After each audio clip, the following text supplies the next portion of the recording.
believe in yourself and believe in positive change. Because I feel like if we can imagine a world that is different, if you're not trying to move away what is bad, if we're not trying to avoid catastrophes and climate change, yes, we do want to avoid it, but what we need way more is a positive, different vision where we want to move towards.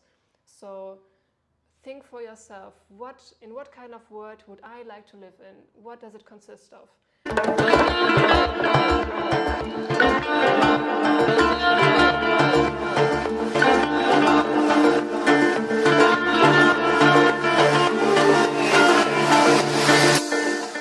Oh, are you staying curious? I think it's very important if you want to evaluate in a good way. So today, my guest is Kathrin. She's doing a great job, I think, in this world.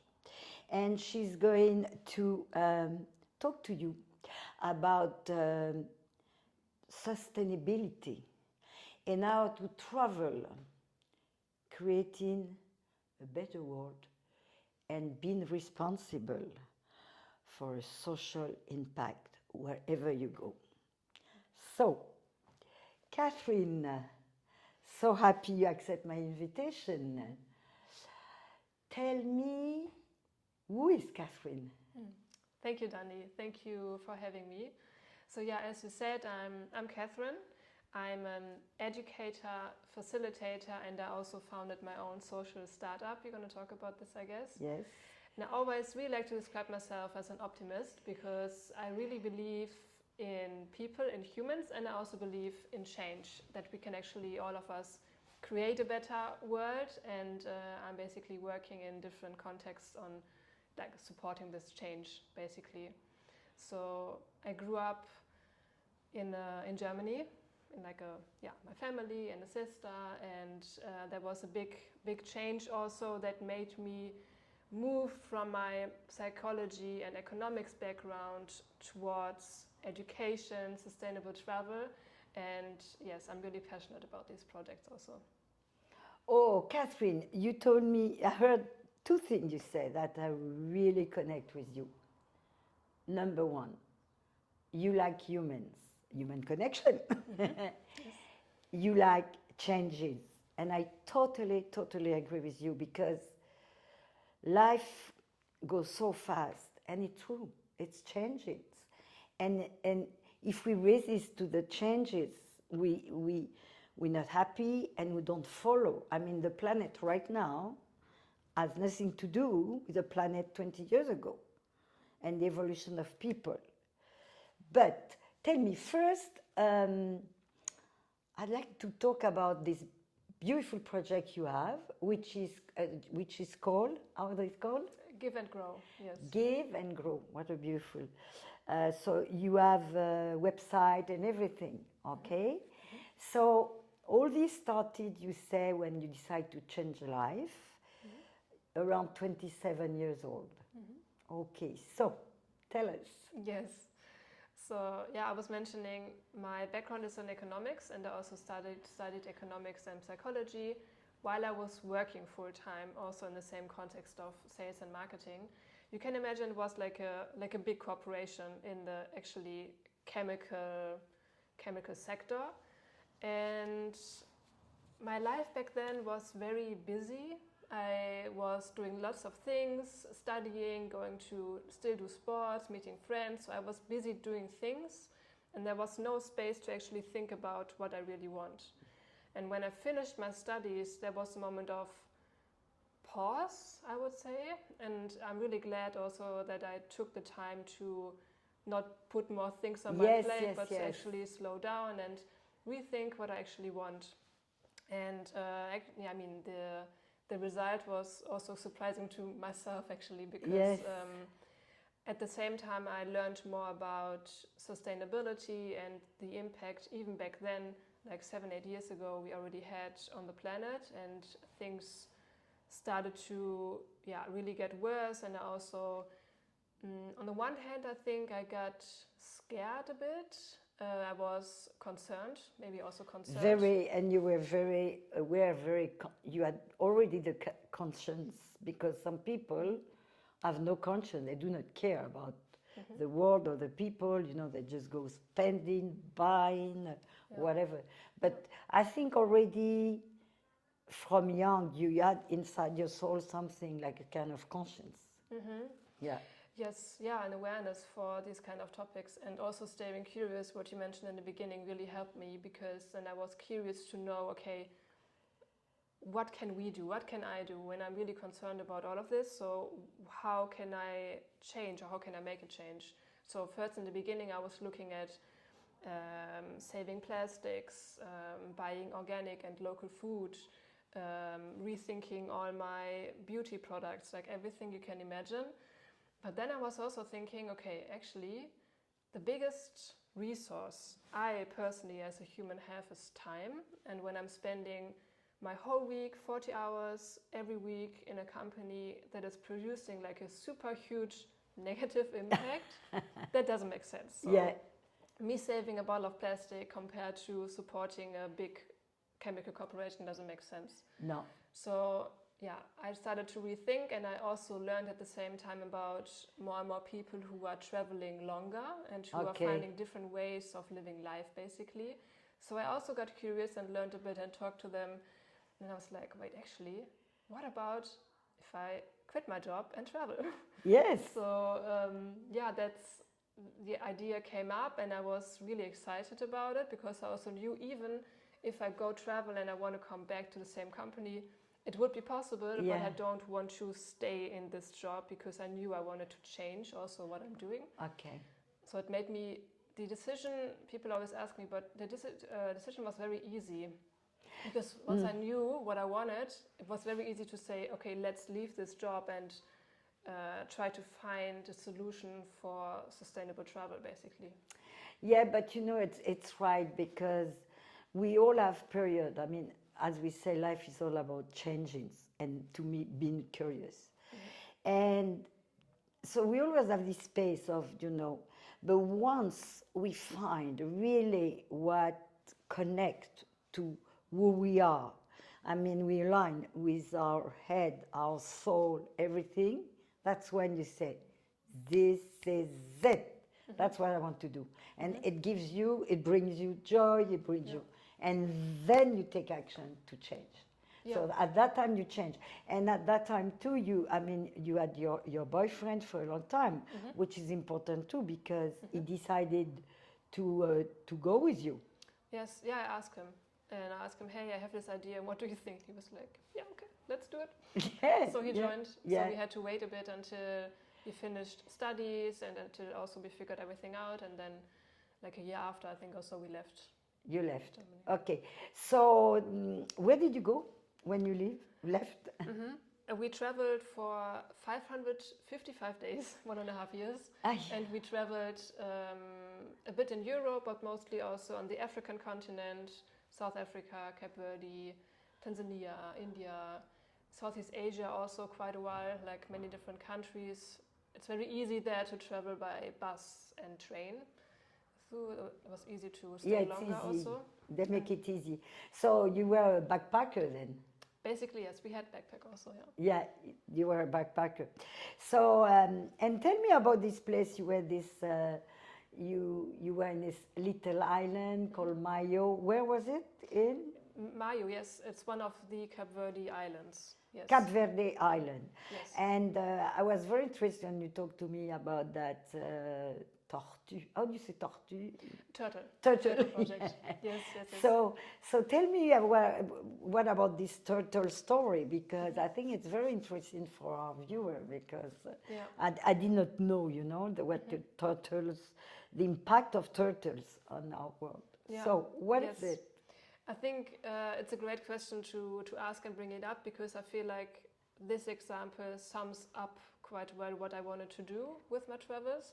Because my idea was, okay, I know we have problems, I know we need to check how we actually can live more sustainable and create a better world long term. But I wanted to create a podcast and talk about solutions. So my point of view was to talk in a positive way about sustainability and actually talk about solutions rather than problems. And one solution was the project on Mayu, on Cape Verde. And I interviewed different local NGOs, like small organizations, creating a local impact. And I'm going to stop you. Yes. On 2 words before we go on, sorry. Tell us more about what exactly NGO and after sustainability. Because quite a lot of people don't even know yet what means sustainability. So NGO are the national, what is it? Yes, NGO stands for non-governmental organization, which basically means being independent from the government, but working on a specific social cause, for example. Okay. Like associations, for example, are NGOs, or other structures could be NGOs working to create a change, I would say. Okay, Yeah. so that's NGO. And now sustainability. I would say sustainability. What is exactly? Sustainability is a concept, and it basically says that we want to take the resources of today without compromising what we might need in the future. So we actually want to look long term and not just use everything we have right now, creating a negative impact, for example, concerning CO2 emissions, creating temperature rises. But long term we will have problems. For the ecology, for the climate change, Climate change. And I would, if you allow me, also add regeneration. Because basically we know sustainability is like creating a system that is circular, so we can live like this forever. And regeneration would be to create something even better. So to regenerate forests, to regenerate the way we live. So to actually create a better world for the future. So sorry, because I wanted to be very clear about that. So let's go back to our turtles. Yes. So I visited the small organization and I talked to the founder, and what I found, basically, you can imagine Mayu as like a super small island. It's very dry. Back then they didn't have any rain for 2 years actually. So the biggest problem is unemployment. And one thing they did, the local population, is to hunt turtles. They were hunting turtles because of the meat, but also because they could sell the turtle meat also to have a bit of income. And the FMB, they're called, the organization, they were working not only to say, hey, let's protect the turtles because the population is going down, we really need to make sure they exist in the future as well. They also looked at the whole concept. They said, okay, it's not only about protecting turtles, we also need a different solution for the local population, because they don't want to be cruel and hunt turtles, they just need to survive, basically. So they found a way to support those that were hunting in the past the turtles are now doing beach walks to protect them. So they could pay an income to those that are now like walking on the beaches and have a look how to protect them. They also have guardians of the sea, which are basically local fishermen, and they also protecting the sea, basically. So they look for illegal fishing, they are looking for the wildlife, everything is okay. They report back, basically, to the organization. And they're also running homestay programs, which I think is a great example for sustainable travel, because they're staying in local families and the income stays within these families. And even better is mostly women are running these homestays, so they can learn English. They have their own little business, let's say, because they are running the homestays, and they can create an income. And there's also the intercultural exchange, right? So that's really this is fantastic. Nice program. Talk good about intercultural exchange, cultural, we talked about that. And that's very interesting because I'm jumping from this, like, now nomad digital, you know, which we are part, nomad digital, of traveling and working in the same time. And the adaptation between the nomad digital and then the local people. So would you like to say something about that? You know, because sometimes we do not adapt, we live in our little tribe of nomad digital instead of exchanging with them. So would you like to talk about that? Exactly, yeah. I feel like it's a super important point also to link what you just said to the topic of sustainable travel, because all of us, we might heard about rising CO2 emissions. Oh, don't fly, that's very bad for the planet. But when you think about sustainable travel, there's not only ecology, there's also economics, and there's also the third part, which is social sustainability. So sustainable travel is not only about looking at your transportation, but also about the local impact and how you actually interact once you're in the destination. So I feel like basically you said it, when we are traveling and we are only staying in big hotel chains, or we only staying in Airbnbs that are then creating less space to live for local populations, for example. Like generally, we do have an impact everywhere we go, but the question is, can we change it to a positive impact? Because I do believe that traveling is a great way to connect. Of course. Staying longer in a place, which when you are traveling as a nomad is the case. So that's what I'm doing, Yeah, so we stay longer, we have a way to, so we need to find a way basically to interact also with the local community. Maybe there are like meetups, learning a bit of the language. And then also what we, I think, also talk about is thinking about your expectations and prejudice. So what are your image in the mind, and how do you interact and basically project what you think already on those that you meet? Yeah, because I think we all have you know, without knowing sometimes, prejudice about, you know, some culture. Like we have the tendency to think like, oh, people from the north are colder than the people of the south, of many prejudice, you know, about country. And then when we arrive, and if we open to these people and you learn to know them and you talk to them, you personally, I just realize these people are so nice. Of course, they are nice people, and some in all the world, and some who are not so nice. But the fact of being curious, talking to them, be interested in their life, what they do. Like me personally here, I go to the market nearly every day to eat and talk and meet them. And I discover, for example, like in Javea, there's so many people coming from South America who come and work here, you know. If I did not think of going and talking to these people about their life, I would not know. You know what I mean? Yeah, totally. It's and it makes them feel happy, and it's, as you say, you know, instead of staying in I love the community life, you know, like we doing, but be open, you know, be curious with people. Yeah, definitely. Yeah, I think it's important. I mean, also, I guess many people who want to travel, this is what you're looking for, right? You want to learn about the culture, you want to learn about the people, but then at the same time, maybe you already have an idea about the culture that you think you will find in a certain place, and you will think you have certain images in your head. And what I worked on with my organization is to create the concept of a mental backpack. So basically we have prejudice, expectations, images already in our mental backpack, and we also travel with it. And most people don't even have the time or the knowledge, or don't think about unpacking your mental backpack also, because if you're not doing it, it will also influence your experience in the country. Because subconsciously you think, oh, everybody in South Africa is poor.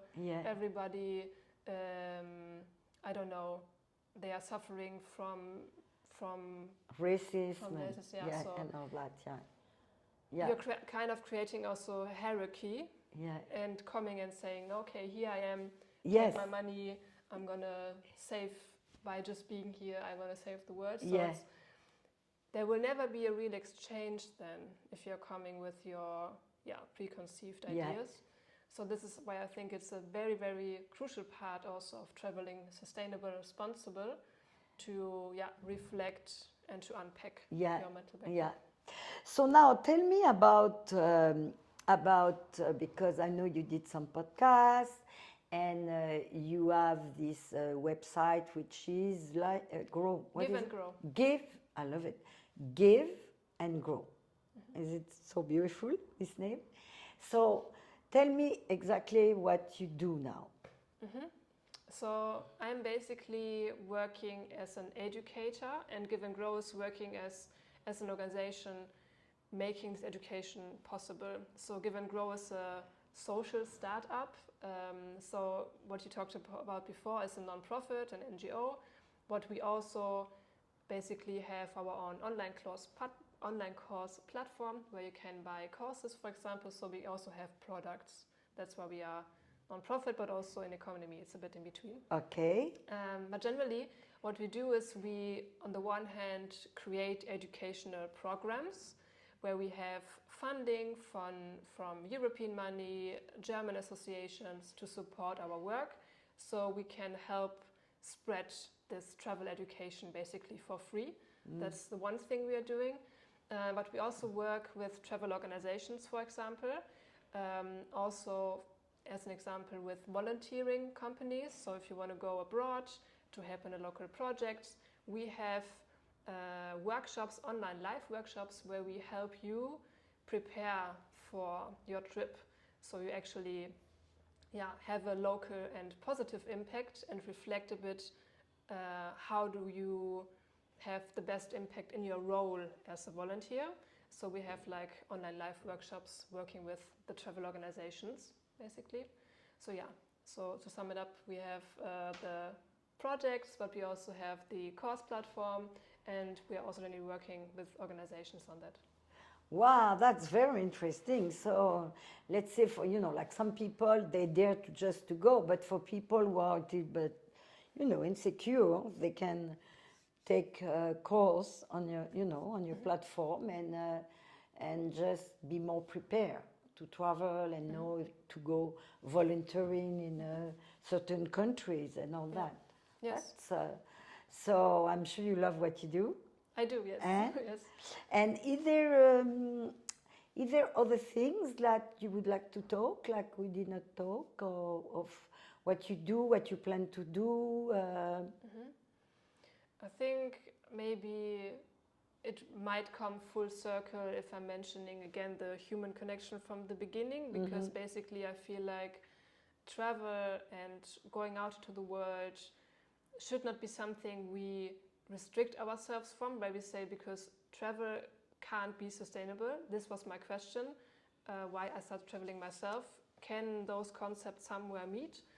And I feel like they can. So I wouldn't imagine a world without travel, without being in connection, without interaction, because I do feel like we need this change of perspectives. Yes. We need a world where we can interact on eye level in the best case, or in a way where we understand each other, we are open to listen, we are curious. Of course, we're curious. Because we need everybody's perspective. We need everybody's perspective to create a world where all different perspectives and voices are heard, because only then it can be sustainable, it can be restorative, it can be just and equitable. So we really need a way to meet somehow. So that's what I really like, and I feel like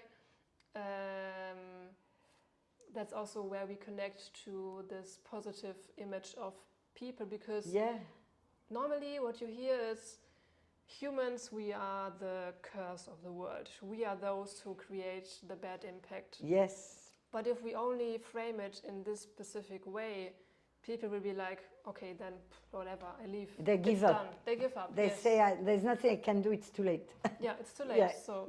But I don't think it's too late. And I also think when we change our perspective in a way of, okay, we are not the curse, we can also be the medication. Yes. We can be an agent of change because we are good, humans are good. So that's Basically, actually, they're good. yeah, basically we're good. Sometimes some are not good, but sometimes because they've been hurt, whatever. But that's another subject. Exactly. But basically, humans are looking for what? Love. The basic need is love, to be able to eat, and then to connect. Because alone, we need nothing. Exactly. Yeah. And all of us, we can Yeah. work together to create this change. Yes, and it could look very utopic, but I think, I mean, you are from another generation than I am, and I'm very happy to, when I travel, that's why I love to travel, and I love to do what I do, to spend time with you and see some hope and share all these new ideas that on my generation nobody was talking like this. Yeah. So just to get back at the beginning, stay curious, and because life changes. Huh? Yeah. Okay, so I have a last question that all my guests get at the end. If you had to leave a message to the people who are listening or watching us, what would it be?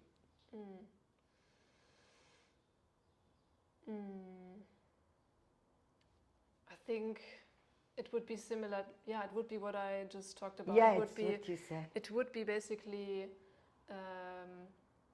believe in yourself and believe in positive change. Because I feel like if we can imagine a world that is different, if you're not trying to move away what is bad, if you're not trying to avoid catastrophes and climate change, yes, we do want to avoid it, but what we need way more is a positive, different vision where we want to move towards. So think for yourself, in what kind of world would I like to live in? What does it consist of? How can I then, in my system and in my life where I am, how can I then be a small agent of change? And what can I personally do to create this vision? So try more to not only move away from what you want to avoid, but move towards what you really want to see in the world. Action. We have to go through action. Yeah. Because, yes.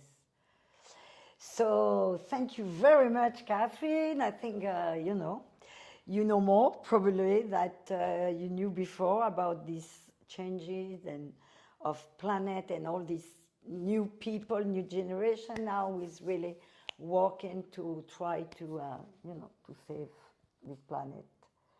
So thanks a lot. But before, you know what I'm going to ask you. Do not forget to subscribe.